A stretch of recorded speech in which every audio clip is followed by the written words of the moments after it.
Man, regardless of what this movie's message is, what I took from it was that these women are stronger than me, because I would have whooped that little fucker's ass with a slipper. Pop, pop, pop. Calm down, it's a joke. Maybe.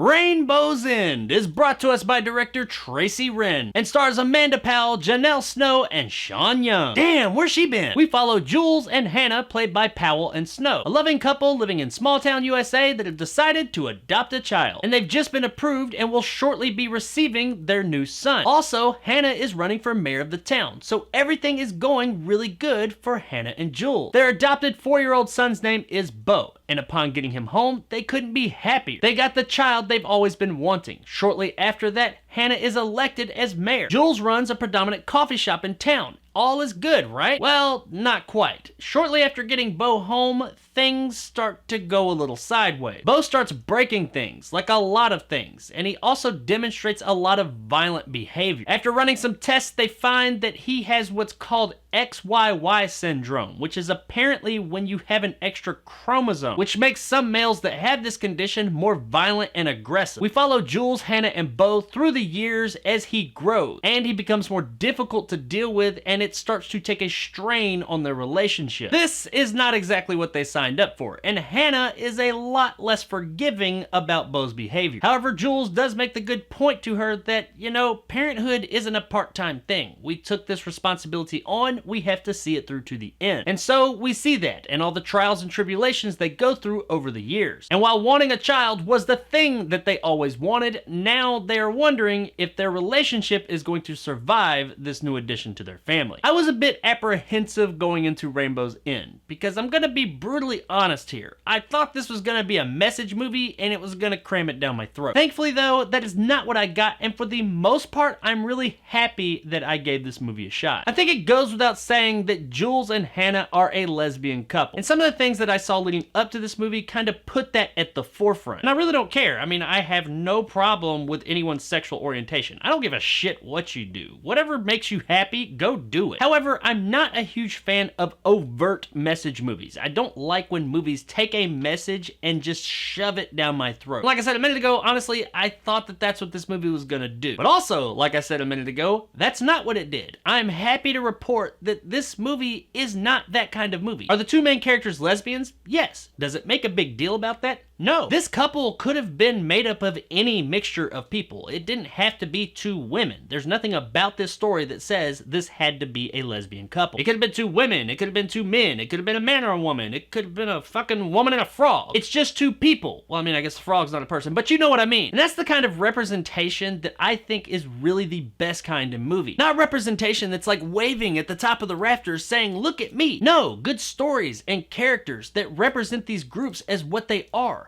Normal people. Now, apart from that, I thought this movie did a great job of keeping you connected with these characters even through the passage of time. I did a review of a movie recently that was structured kind of like this. It was over a long period of time as the movie jumped to specific parts, and you had a really hard time of staying connected to the characters because by the time you started feeling connected to them, it jumped to the next part, and it was almost like they were different people at that stage in their life. Here in Rainbow's End, they do a much better job of that. I never felt disconnected from these characters, but at the same time, I felt that passage of time. I felt like there were differences, but it felt like it was still the same people. The hardships these two women endure in this movie caring for a special needs child are just astronomical. And I really like the fact that the movie actually showed them get angry. It showed them get fed up with it at times. Because that's parenting, man. You love your kids. You'll do anything for them. But sometimes they get so out there and they piss you off so bad that you have moments where you're just like, I'm just fucking done. But that's okay. It's all right to be at your wit's end sometimes, as long as you regain your composure. And this movie did a really good job of showing that. Even the character of Jules, who is more nourishing to Beau throughout the film, has her moments where she's kind of like, I just can't do this anymore. I don't know what to do. I'm at my wit's end. I'm done. I'm happy that they didn't just show these characters just like kind of overcoming everything with ease, because that is absolutely not what parenthood is. Now, while this movie is called Rainbow's End, it's not about Beau as much as it is Jules and Hannah. Beau is a part of the movie, but Jules and Hannah's relationship is what this movie's about. In fact, to the point to where Beau himself is actually never seen fully on screen. You get a few shots of his feet, you hear him speak a couple of times, but you never actually see the character. And at first I was kind of like, why are they not showing this kid? What's wrong with him? But then after a while I realized what was going on. They're not showing Beau so as to not overshadow the relationship that is on display here. And I thought that was great because we saw what he was doing. We got the fact that he is difficult to deal with even though we never saw him. And every bit of that came down to the wonderfully written characters here. These are some very real moments that we see in this film. Like, these aren't moments that were just made up. Whoever wrote this, they've gone through something like this. Maybe not with the kid and stuff, but with a relationship. You could tell that this stuff all came from a place of truth. The movie also has a really good pace, which is very key when having a movie that jumps around in time so much. They did a great job of updating you as to where they are in their lives naturally and fluidly every time there was a jump in time. This may not seem like a hard thing to do, but if you look at some other movies, it clearly is. It's not like some big exposition dump you get. No, it's between characters talking and things of that. It's all natural conversation how you learn this stuff. None of it seems out of place, and it all adds to and moves the overall story forward. This is a lean movie too. It moves forward at a great pace, but it never feels rushed. There is constantly something going on, something happening. You are never bored. There's always something to keep you engaged and intrigued. Now, I've been kind of gushing about this movie up to this point, and I did really like all these things I said, and I really liked where the movie was going. It was some hard-hitting real shit, and it was really hitting home. But then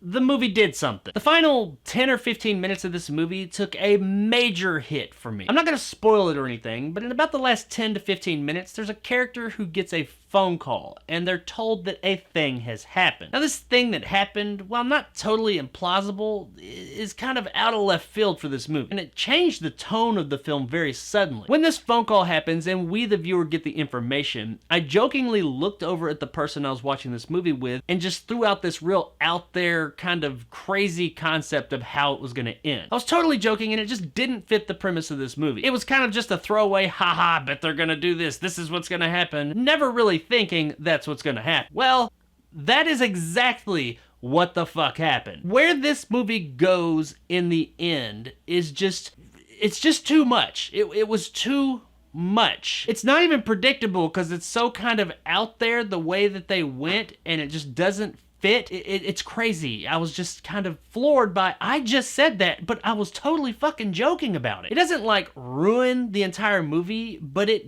definitely cheapens a lot of the movie, because what happens after this point is all 100% manufactured to just get the tears, to get the waterworks going. It's almost like they had written this great story. They had all this stuff leading up to this, but they didn't know how to just give it an end. I don't know if that was the case, and I don't even know how I would have ended it, but I will tell you this much, that was not how I would have ended it. The fact that it's just kind of manufactured tears is one thing. You kind of expect that to a degree in these kind of movies. But the fact that the ending was just so kind of out of fucking left field, and just it wouldn't have happened that way. The chances of this kind of thing happening are like a fucking 1,000,000 to 1. And that really sucks because I was really liking this movie. I liked where it was going. I liked what it had to say. I liked everything about it. I was really into it. And then that happened and just kind of soured the whole thing a bit for me. As I said, it didn't totally ruin the movie, but the story did take quite a hit there. And overall, I did enjoy the movie, and I liked where the story was going, but I didn't like where the story eventually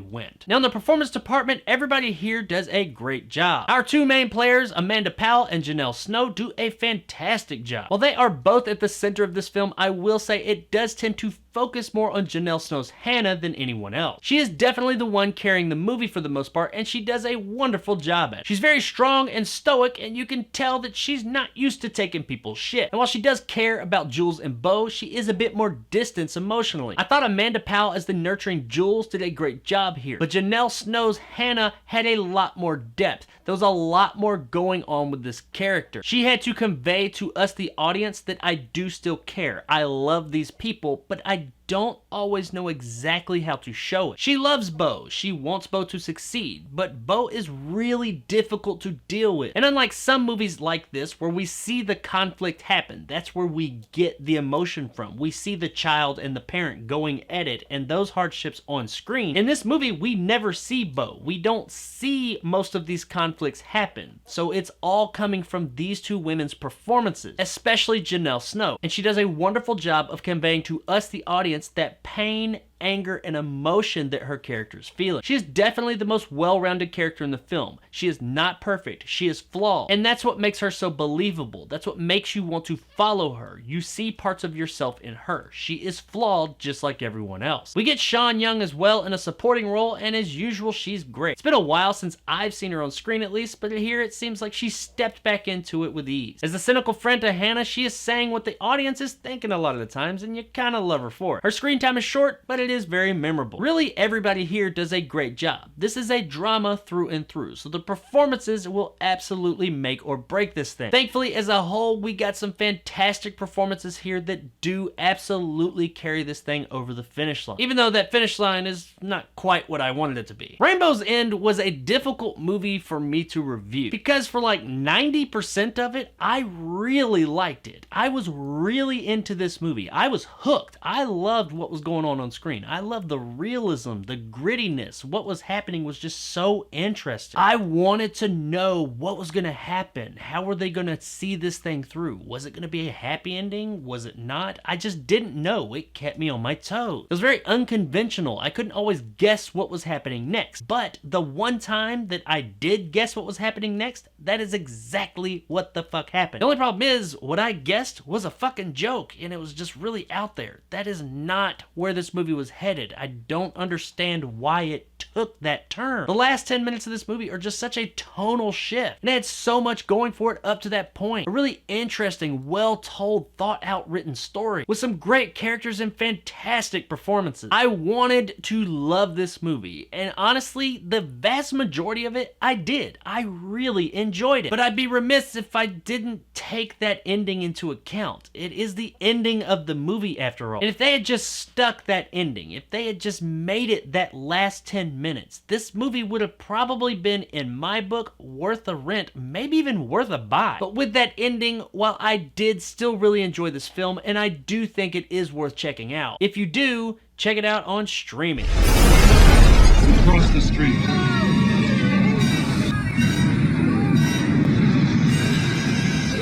It's these movies like this that are the really tough ones when I review film, because I loved so much of it. I thought so much of it was so good, but that final 10% kind of let me down. And it's really high concept and just kind of like, what movie did we just enter? This is not the movie I've been watching this whole time. As it stands though, if you're looking for a really solid, interesting drama for the night, pop in Rainbow's End, and I think you'll have a pretty good time with it. Maybe not the ending, but the rest of the movie's great. So there it is, guys, my review of Rainbow's End. If you enjoyed, want more content like this, hit that subscribe button and help my little channel grow. If you liked what I had to say, give me a like. If not, let me know in the comments below why. And as always, stay sexy, Medford.